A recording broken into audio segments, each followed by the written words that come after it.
Hello everyone and thank you for joining me on this new episode of Star Trek the Original Series.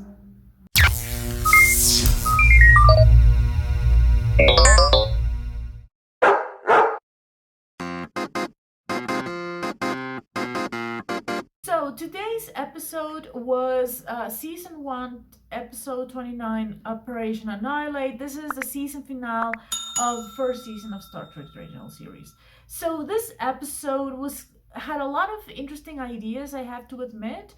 But for some reason, this episode had 0 votes in the original list. So, a very quick recap. The episode begins by explaining what mass insanity is. This phenomenon has traveled across this system, which holds the planet Deneva. As they are discussing this, Sulu detects a ship that is heading straight to the Denevan sun. Kirk orders to follow the ship and they start flying towards the sun as well. As they are pursuing the ship, they are trying to contact it with no avail. As they are approaching the sun, the temperature outside is starting to increase, and at the same time, the gravitational pull is also increasing. Suddenly, the occupant of the ship who had not responded before starts sending a message saying that he is finally free. Kirk orders a reverse course before the gravitational pull is too strong and he demands to go to Deneva. After this demand, McCoy informs the audience, he reminds Kirk that he has a brother stationed at Deneva, Sam. After a very unsettling conversation with his sister in law, Kirk decides to beam down to the surface. The crew is beamed down, but they find that the planet is almost empty. As they are recognizing the place, 4 Denevans encounter them, willing to attack them, but asking them to leave so they do not attack them. The crew has no choice but to shoot their phasers at them. They realize that their attitude was completely inconsistent, as they were trying to attack them but at the same time warning them so they can run away. As they are discussing this, they hear a woman screaming and they run towards the noise. Here we found Arilyn, Kirk's sister in law, who is trying to block some sort of vent, trying to stop something from getting in. After heavily sedating Arilyn, McCoy finds Sam, Kirk's brother, who's dead, and somehow looks exactly like Kirk with a fake mustache. Sam and Arilyn have a boy, Peter, who's still alive but unconscious. After they are beamed back up to the ship, McCoy informs Kirk that both his sister in law and his nephew are under extreme pain even though they are heavily sedated. Kirk manages to get some information out of Aurelin, but as she's giving this information, her pain increases and she suddenly dies. Kirk decides to be beamed down again to the surface and find the source of all these problems. And there they have it. That thing there. At first, I didn't know what to think. At first, I kind of thought that it was kind of like a drug or a kind of probably a spore, but we've already tried the spores thing in this side of paradise. However, in this case, it wasn't really clear what was happening. The only thing that was kind of clear is that people was going into this mass insanity, like they mentioned in the beginning. But then we don't really know how this happens. We see Kirk's sister in law trying to block a vent. So that's why I thought this was probably airborne, some sort of a chemical, a bioweapon, something like that.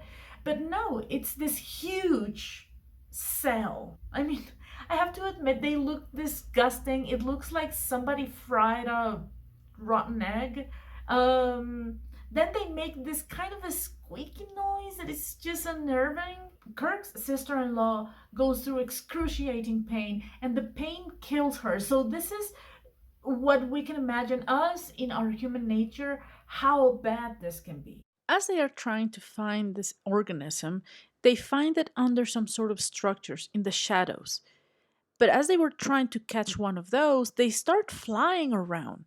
They manage to shoot one with the phasers, but instead of taking it with them, they decide to retreat. As they were leaving, one of those things flies and lands on Mr. Spock's back. This seems to cause an incredible amount of pain, but as they manage to retrieve it from his back, he is visibly shaken. Back on the ship, Dr. McCoy and Nurse Chapel are making surgery on Mr. Spock's back.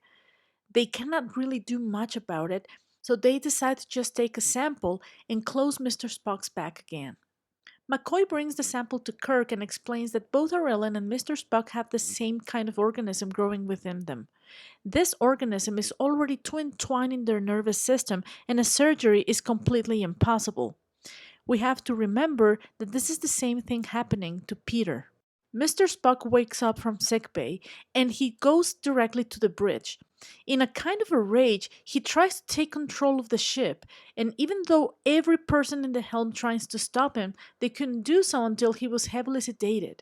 He wakes up again in the sick bay and he apologizes for his behavior. He realizes that he was being weak. He asks permission to go back down to the surface, but both McCoy and Kirk disagree and tell him to stay.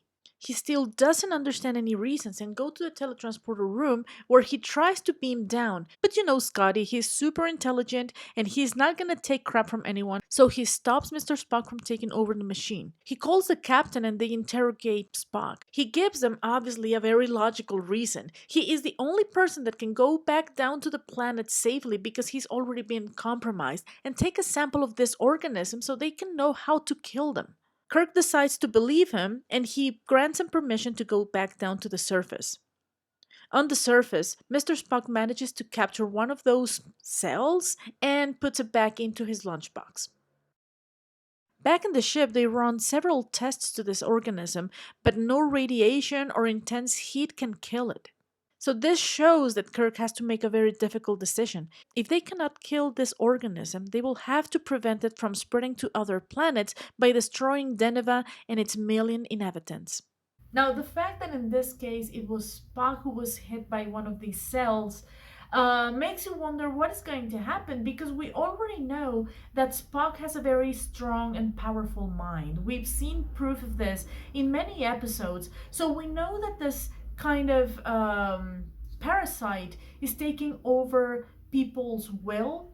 But when you think about Spock, you think, of course, this has to be a bit different. This parasite made me think of those kind of wasps that inject a kind of chemical into their victims and they kind of manipulate them like zombies. This is kind of a scary thought, to be manipulated by some sort of entity, even though that your will, your thoughts, your consciousness is there. But in order to keep you submissive, they inflict a lot of pain. This is a very scary thought. And the fact that we see Spock suffering so much and that he's struggling with his own mind in order to block the pain seems like a very stoic deed. After an ultimatum and many tests that have failed, both Spock and McCoy go to Kirk and inform him that they cannot think of anything else to kill the creature. So Kirk decides to go into professor mode and he places the question, and after looking a little light bulb turn on, he comes up with the answer himself. The sun is bright. They put the creature in a machine that can replicate the luminance of the sun, and after a few seconds of a very, very bright flash, by the looks of it, the creature is dead. But now they need to know if the same effect will happen to a person with the organism inside. Spock volunteers as the next test subject, but McCoy refuses. He insists that the damage to the optic nerve will be too much, but Kirk says that it doesn't matter. They have to recreate the same luminance despite the risk. They flash Spock for a couple of seconds, and as he comes out of the machine, he claims that the creature is gone, but at the same time, he has gone blind. Immediately after, McCoy realizes that he made a mistake and he threw the total spectrum of light at the creature and to Spock, but the creature actually dies with a spectrum that is invisible for humans. This is too much for Kirk, and he blames McCoy for this. Even though he was the one who demanded the same luminance as that of the sun, he didn't wait for the second report, and he has to blame it on McCoy, who actually does feel quite guilty. The episode starts to get very emotional. At first, this is kind of confusing for me because when we see that Sam is dead and then we see that his wife is also dead, we don't see that much of a strong emotional reaction from Kirk. But then when he finds out that Spock has been compromised, that's when we see a little more emotional reactions from him. But when he finds out that he was accidentally blinded, that's when he really shows emotion there. So I think in this case, his priorities are kind of different. I don't know, family. I know that people are gonna correct me, like, you don't know what this is all about. He's the captain of a ship. I know that.